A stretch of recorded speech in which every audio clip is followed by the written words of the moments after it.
நம்ம ஸ்டேஷனுக்கு வெளியே குண்டு வீச தெரிஞ்சவங்களுக்கு உள்ள வீச எவ்வளவு நேரம் ஆகும்னு நினைக்கிறீங்க? உள்ள இருக்கிற அக்யூஸ்ட் காட்டுல வெளியே இருக்கிறவங்க தான் பயப்படாங்க. ஏன்னா அவன் தான் ஒவ்வொரு தடையும் அழிச்சிட்டு வர்றான்.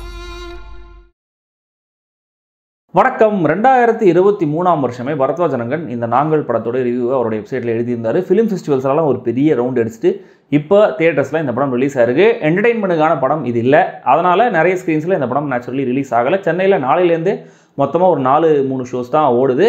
படத்தோட இயக்குனர் அவினாஷ் பிரகாஷுக்கு இது முதல் படம். ஃபெஸ்டிவல் கட் 4 மணி நேரத்துக்கு மேலே இருந்ததா சொன்னாங்க. நான் பார்த்த இந்த 2.5 மணி நேர தியேட்ரிக்கல் வெர்ஷன் எப்படி இருந்துச்சு அப்படிங்கிறத சொல்கிறேன். அதுக்கு முன்னாடி சேனலுக்கு சப்ஸ்கிரைப் பண்ணாதவங்க சப்ஸ்கிரைப் பண்ணுங்கள்.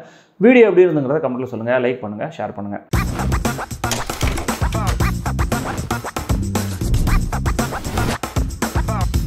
நாங்கள் ஒரு டிஸ்ஃபங்க்ஷனல் ஃபேமிலியை பற்றின கதை. பெரிய எஸ்டேட், 3 சின்ன பசங்க, அவங்களுடைய அப்பா பசங்க மேலே ரொம்ப கண்டிப்பாக இருக்காரு. பயங்கர டெம்பர் இஷ்யூஸ் இருக்கிற ஈகோ பிடிச்ச ஆளாக தெரிகிறாரு.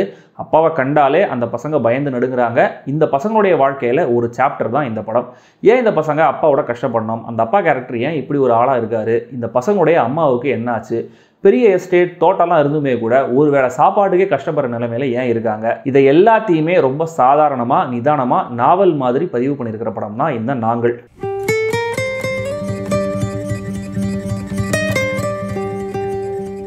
குழந்தை வளர்ப்புங்கிறதுக்கு டெக்ஸ்ட் புக்லாம் எதுவும் கிடையாது. எவ்வளோ பேர் எவ்வளோ அட்வைஸ் பண்ணாலுமே கூட எல்லாருக்கும் எல்லா செட்டும் ஆகாது. ஏன்னா ஒவ்வொரு இண்டிவிஜுவல் ஹவுஸ் ஹோல்டும் ஒவ்வொரு வகை. அப்படி ஒரு ஹவுஸ் ஹோல்டை சுற்றி நடக்கிற கதை இது. அண்ட் 99% இந்த கதை மொத்தமாக இந்த 3 சின்ன பசங்களுடைய பாயிண்ட் ஆஃப் வியூ தான் சொல்லப்படுது. எதையுமே ஸ்பூன் ஃபீட் பண்ணாமல் நம்மளையே பல விஷயங்களை புரிஞ்சிக்க சொல்கிறாரு இயக்குனர். மழை பெய்யுது, இடிக்குது, அதனால தான் கரண்ட் கட்டு அப்படின்ற மாதிரி நம்ம நினைப்போம். ஆனால் கரண்ட் பில் கட்டாமல் தான் கரண்ட் இல்லை அப்படிங்கிறது லேட்டாக நம்மளுக்கு புரியும். அம்மா இல்லாதனால தான் சமைக்க யாரும் இல்லை போல அப்படின்னு நினைப்போம். ஆனால் அதுக்கான காரணமும் சில காட்சிகளுக்கு அப்புறம் நம்ம புரியும். இப்படி ஒரு மூடில் தான் மொத்த படத்தையுமே கொடுத்துருக்காரு அவினாஷ். மிதுன், நிதின், ரித்திக்னு 3 பசங்களுமே செம்ம நேச்சுரலாக இருக்காங்க. மெச்சூர்டா தெரிகிற மிதுன் ஒரு சீனில் கோவப்படுற விதம், அப்பாவை பார்த்து பயந்து நடுங்கிற நிதின் அசந்தர்ப்பமாக அப்பப்போ சிரிக்கிறது, படையப்பாவை 4 வாட்டி பார்த்த ரித்திக் பாத்திரம் தேய்க்கும் போது பண்ணுற ஒரு விஷயம்னு ஒவ்வொரு கேரக்டரும் அழுத்தமாக பதறிய அளவுக்கு காட்சிகள் எழுதப்பட்டும் நடிக்கப்பட்டும் இருக்கு. பசங்களை டிசிப்ளின் பண்ணுறேன், கண்டிப்பாக வளர்க்குறேங்கிற பேரில் அந்த அப்பா கேரக்டர் பண்ணுற அப்யூஸ், அந்த பசங்களை அடிக்கிற சில மூமெண்ட்ஸ், பசங்க வேலை பார்க்குற ரொட்டீன், அதில் இருக்கிற கஷ்டத்தை எம்பசைஸ் பண்ணாமல் புரிய வச்ச விதம், பாத்திரம் தேய்க்கும் போது தர துடைக்கும் போது சின்ன சின்ன நடவடிக்கைகளில் இந்த பசங்க எப்படியான ஸ்ட்ரெஸ்ஸுக்கு ஆளானவங்கன்னு நம்மளை ஓவராகவே கவலைப்பட வச்சுருக்காங்க. ஏன் அப்பா அம்மா பிரிஞ்சாங்க தெரியாது. ஸ்கூல் ஃபீஸ் விஷயம் மட்டும்தான் பிரச்சனையா, வேறு ஸ்கூலில் சேர்க்கலாமே, அது ஏன் பண்ணல தெரியாது. அம்மா திடீர்னு ஒன்றா சேரணும்னு வராங்களே அது ஏன் தெரியாது. அப்புறம் நடக்கிற விஷயங்களுக்கு காரணம் என்ன தெரியாது. இப்படி பல கேள்விகளுக்கு பதில் சொல்லாமல் விட்டுருக்காரு இயக்குனர். படம் பார்த்து முடிச்சு வந்ததும் கூட எனக்கு இந்த கேள்விகள்லாம் இருந்துச்சுன்னா ரொம்ப இன்கம்ப்ளீட்டாக விட்டாங்க, இவ்வளோ அப்ட்ராக்டாக விட்டாங்க அப்படின்னு. ஆனால் யோசிச்சு பார்க்கும்போது பசங்க வியூவில் அவங்களுக்கு இதெல்லாம் எப்படி புரியாமல் கன்ஃபியூசிங்காகவே இருக்குமோ அப்படி ஒரு மனநிலையில தான் நம்மளையும் இந்த படத்தை பார்க்க வச்சிருக்காங்க அப்படிங்கிற மாதிரி நானே இன்டர்பிரட் பண்ணிக்கிறேன். இந்த பசங்களுக்கு எவ்வளோ ஃப்ரஸ்ட்ரேஷன் இருக்கும் அப்படிங்கிறத நம்ம ஃப்ரஸ்ட்ரேஷனோட ரிலேட் பண்ணிக்கலாம்.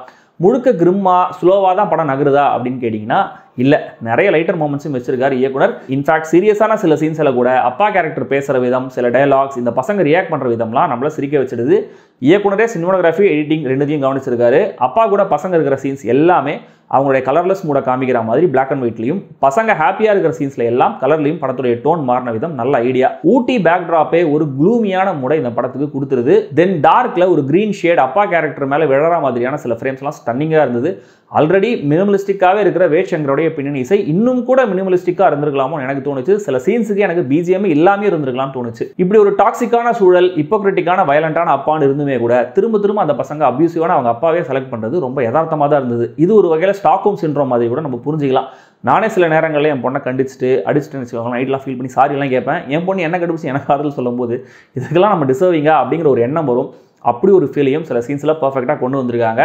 அப்பாவா நடிச்சிருக்கிற அப்துல் ரஃபியோடைய பெர்ஃபார்மன்ஸும் அதுக்கு ஒரு முக்கியமான காரணம். மொத்தத்தில் இந்த நாங்கள் ஆர்ட் ஹவுஸ் படத்துக்கு பழக்கப்பட்டவங்களுக்கு இந்த படம் ஒரு நல்ல எக்ஸ்பீரியன்ஸாக இருக்கும். ஆர்ட் ஹவுஸில் கொஞ்சம் என்டர்டெய்னிங்காகவும் இருக்கலாம் அப்படின்ற மாதிரி எதிர்பார்த்தீங்கன்னா உங்களால் இந்த 2.5 மணி நேரம் பொறுமையாக உட்காந்து பார்க்க முடியுமாங்கிறது சந்தேகம் தான். ஸோ பார்த்துட்டு நீங்கள் படத்தை திட்டாதீங்க, ஓகே. ஸோ கான்செப்ட் லெவலில் சஜஸ்டிவாக மட்டுமே சொல்லப்படுற விஷயங்களும் கூட உங்கள் பொறுமையை சோதிக்கலாம். முதல் பாதியிலையும் சரி 2வது பாதியிலையும் சரி டெலிபரேட்டாக ரொம்ப ஸ்லோவாக நகர சில காட்சிகளுக்கான காரணம் எனக்கு புரியல.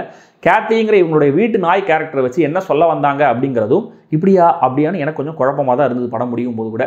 இப்படியான படங்களை மிஸ் பண்ண வேணாம்னு நினைக்கிறவங்க எப்படியாவது தேடி பிடிச்சி இந்த படத்தை பார்த்துருவீங்க அப்படின்ற நம்பிக்கை எனக்கு இருக்குது. மற்றவங்க ஓடிடியில் வரும்போது ட்ரை பண்ணுங்கள். உங்கள் அப்பா ரொம்ப பிடிக்குமா? அப்படி இல்லை, ஆனால் எங்கள் அப்பா